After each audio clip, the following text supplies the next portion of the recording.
Chapter 67. In the early stages of treatment, Serafina's emotional fluctuations were quite large.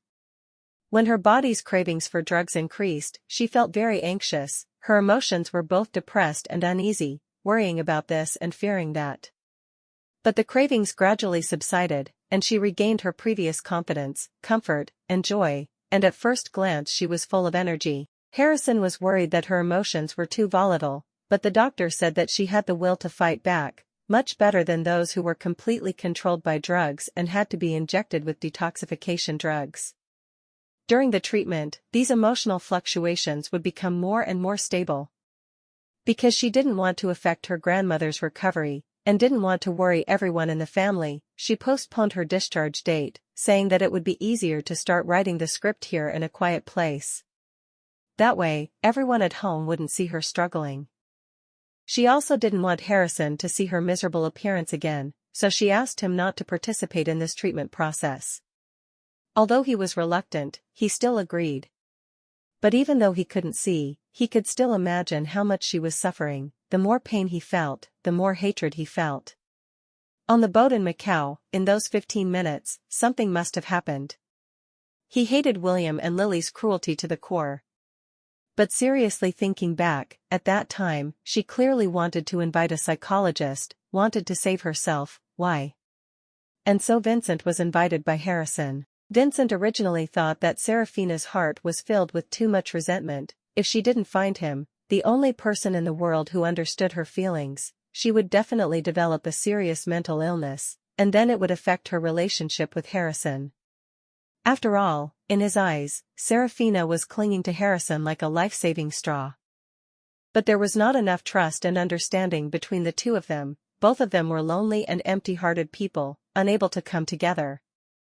He thought that Harrison came to find him because Serafina had some problem, and smugly thought that in this world, he was indeed the only one who could save her. Unexpectedly, upon seeing him, Harrison only coldly asked one question: "Where did you get your certificate to practice psychology?" He was stunned. Before he could answer, Harrison said, "Your father is a good doctor. My grandfather also said you are very good, but now it seems, you are just a quack." Vincent asked tentatively, "Is it Sarah?"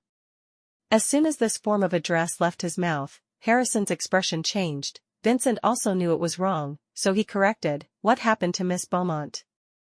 "I changed her doctor. She has improved." Harrison stood in front of the window. The sunlight was bright but his face was gloomy. "But it is because of you that her treatment is delayed." Of course Vincent could not accept this sentence. Could it be that Harrison understood her better than him? He was too confident. "Serafina is seriously traumatized. There are some things she can't tell you. If she keeps it to herself, problems will arise. Moreover, I guess the way the two of you are together must be very awkward. For example, she's afraid of intimate actions." Vincent hadn't finished speaking when he saw a sarcastic smile flash in Harrison's eyes. Vincent was stunned, suddenly remembering what Serafina had said to him. At that time, he thought she was talking nonsense, but it seemed. Her words, "You can't cure my mental illness," appeared in his mind again. Could Harrison possibly cure her? How could that be? Vincent was angry. How could that be? But Harrison didn't think as much as he did. As a man, he only thought that it was really surprising that such a rare species still existed. How could such a person who was so subjective in his conclusions be a psychiatrist? But when Vincent mentioned Serafina, that pitiful expression made Harrison extremely uncomfortable. She was so sensitive. How could she bear Vincent's extremely ugly, arrogant, and self-righteous appearance? Harrison could even imagine that after she returned from Macau, she was so miserable and helpless that she went to see a psychologist. But how did Vincent provoke her? Instead of comforting her pain, he reminded her every minute and every second, showing her how pathetic and pitiful she was. Harrison's face darkened. This guy is really hateful.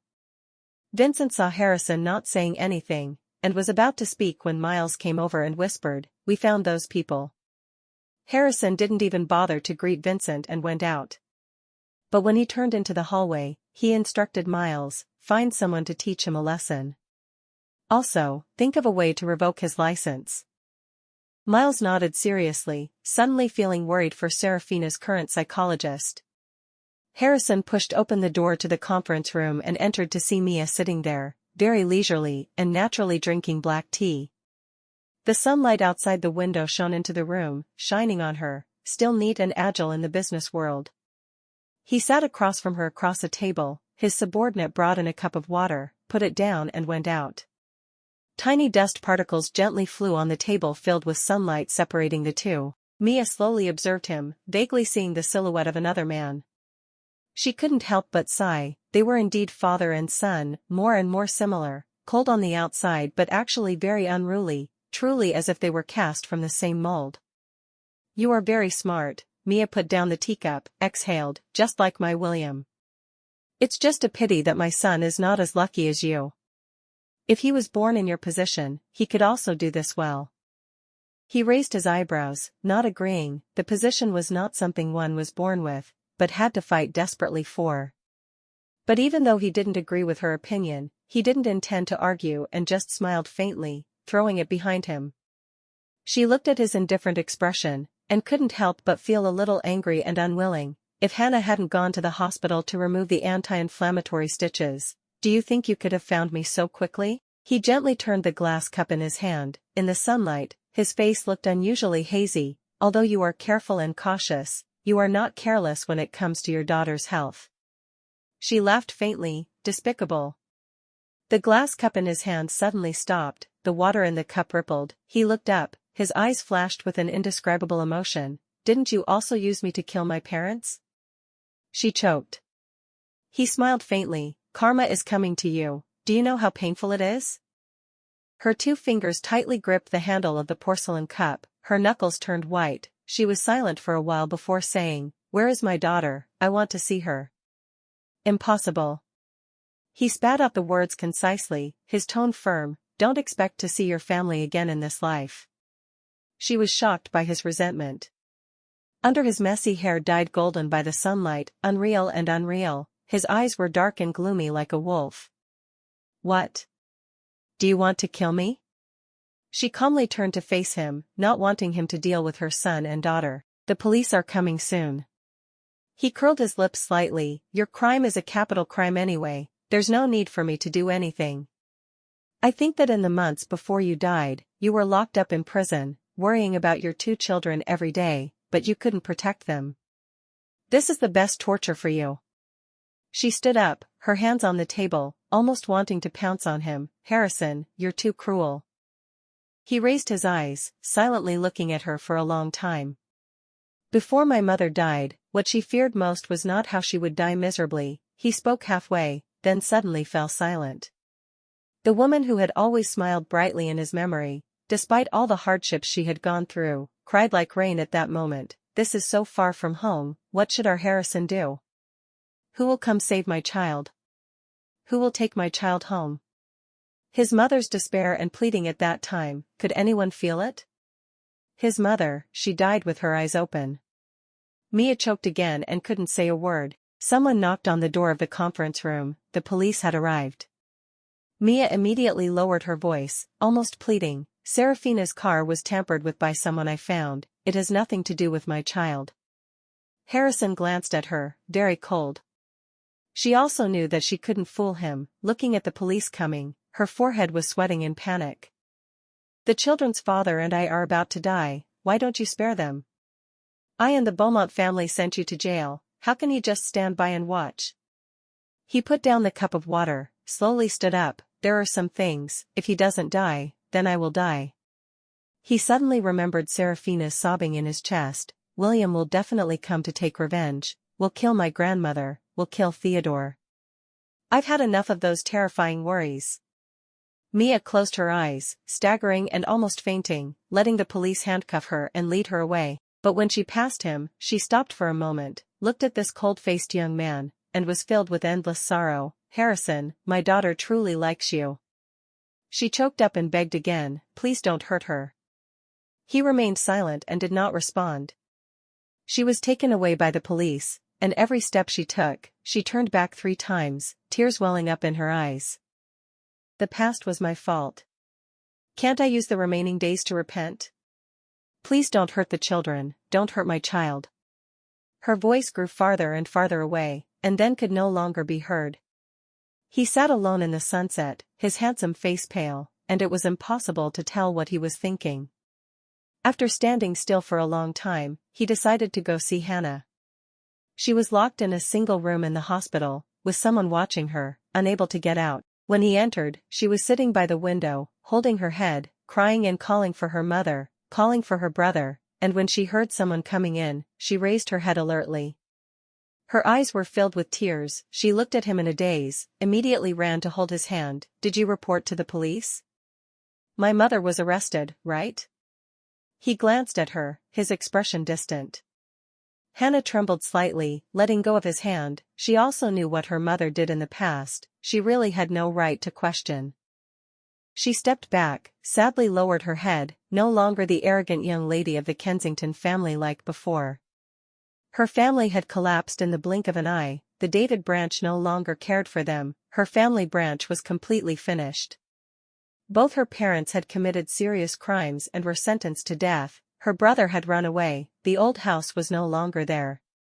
She was both sad and scared, lowered her head, tears falling drop by drop to the ground. Harrison was silent for a long time, said, I heard you recently had an appendectomy, stay here to recuperate, don't run around anymore. After saying that he turned around and was about to leave.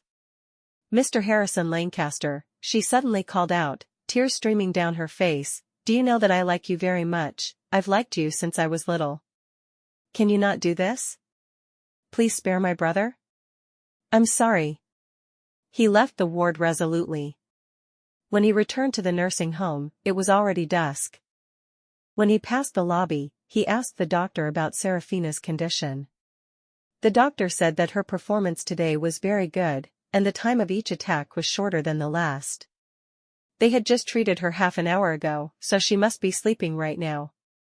Before, every time he returned, it was already dark, and she would obediently sit on the terrace and read a book.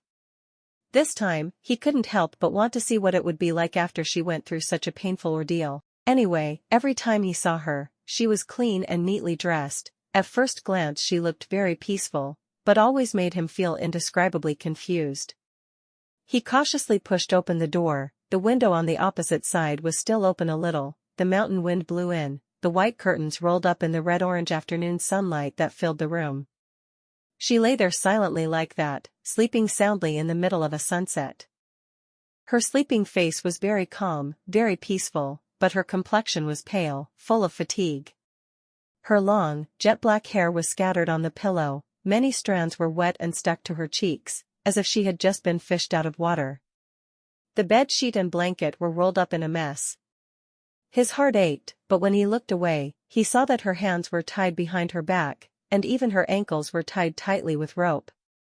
The skin around the rope was both red and swollen, no wonder she had been wearing long dresses these past few days. His heart was broken, almost bleeding. Just when the nurse came in to check on her, she saw his gloomy eyes and was startled. He was afraid of waking her, so he tried to lower his voice. Who gave you permission to tie her up with rope? The nurse was scared out of her wits, somewhat resentful. If we don't tie her up tightly, she will hurt others. Get out. He coldly ordered. The nurse ran away in a hurry. Serafina seemed to sense the movement in the room, she was dazed and wanted to turn around to change position, but her hands and feet were tied, as a result she fell asleep before she could turn around. He took out the army knife he carried with him, and cut all the ropes on her hands and feet. Unexpectedly, she suddenly woke up, looking at him sitting at the end of the bed, her expression somewhat surprised. You're back? She muttered, wanting to stand up, but her legs were tied for so long that they were numb. As a result, before she could even sit up, she fell back onto the bed, dazed and unable to react, looking at him with a blank face. He quickly stepped forward and hugged her, his voice sounding resentful. A bunch of quacks, change people tomorrow. No need, I'm much better. She tried to rub her eyes. The number of attacks has decreased, the duration is shorter, each time is not so miserable anymore. Moreover, she had just woken up, her eyes sparkling. Now every time I pass, I feel a great sense of accomplishment. He brushed away a few strands of wet hair that were stuck to her forehead. his face downcast. Seeing her positive expression, after a long while he said, "Starting tomorrow, I will help you." She originally wanted to refuse, but she felt that he seemed to be in a bad mood, and thought that she had gotten much better. Maybe next time she would just have to endure it for a while and it would pass, so she obediently nodded, leaned her head on his shoulder, and whispered, "Carry me to take a bath." After taking a shower, she went to dinner with him in high spirits. She was basically completely free from the medicine now, but she had no appetite, so he had to personally supervise her every day. Today she ate more than usual, but someone still seemed unsatisfied. "Eat a little more, okay?" Someone coaxed her with a sweet voice. She couldn't change his mind, so she scooped up another half bowl of rice and obediently finished it. The TV was broadcasting the community concern program. The host said very clearly, recently, after a man in the U.S. state of Wisconsin had a traffic accident and was diagnosed as brain dead, the doctor in charge of the man said that the other doctors had made the wrong conclusion. This person insisted that the hospital should continue to treat him, and finally a month later, the man miraculously woke up, and has now recovered and been discharged from the hospital. The chopsticks in her hand almost fell to the table, staring at the TV screen in shock for a long time, looking at him excitedly. What if the doctor made the wrong diagnosis? What if current medicine is not advanced enough to make a mistake? After hearing the news, he was also very surprised, and seeing her flushed cheeks, his heart also lit up with hope. He loved her very much. As long as he could make her happier, he was willing to try anything. He reached over and held her hand. "Let's continue the treatment, let's find a good doctor, and continue to treat your mother." She nodded vigorously, both relieved and happy. "Yes, I have to try my best too, and get well soon before she wakes up."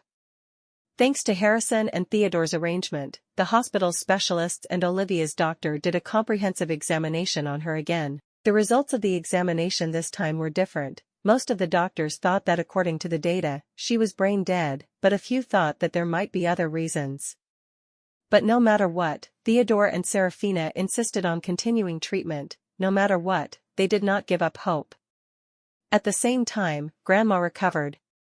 Serafina's condition also got better and better. At the end of the treatment, she almost did not need to take any medicine anymore, and did not need doctors and nurses to follow her every day.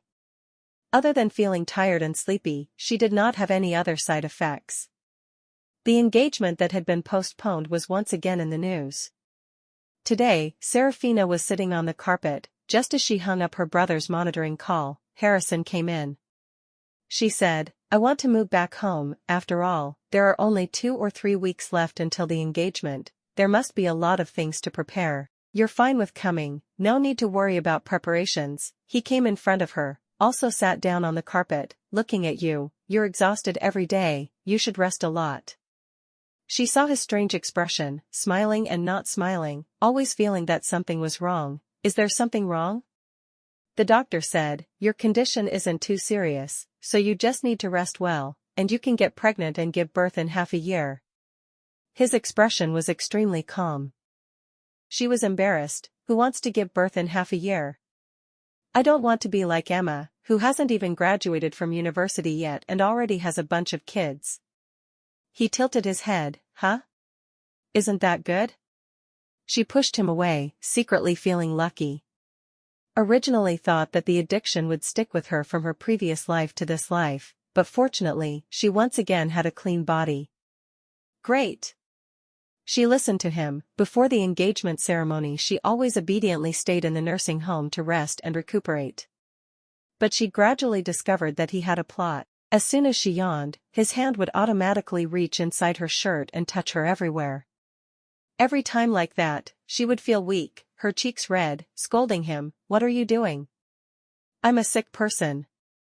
He ignored her, pressed her onto the bed, kissed her and spoke eloquently, "I'm raising your spirits." "No need, I'm awake." She kicked and rolled around. But his hand held her tightly, saying nonchalantly, "Awake? Good, then enjoy it." As a result, during this resting period, he always stayed with her on the bed to raise her spirits. She had protested several times, thinking that she was a patient after all, and that he was using her to satisfy his personal desires, making her suffer 2 layers of blatant physical and mental abuse. He still ignored her, continuing to pounce on her.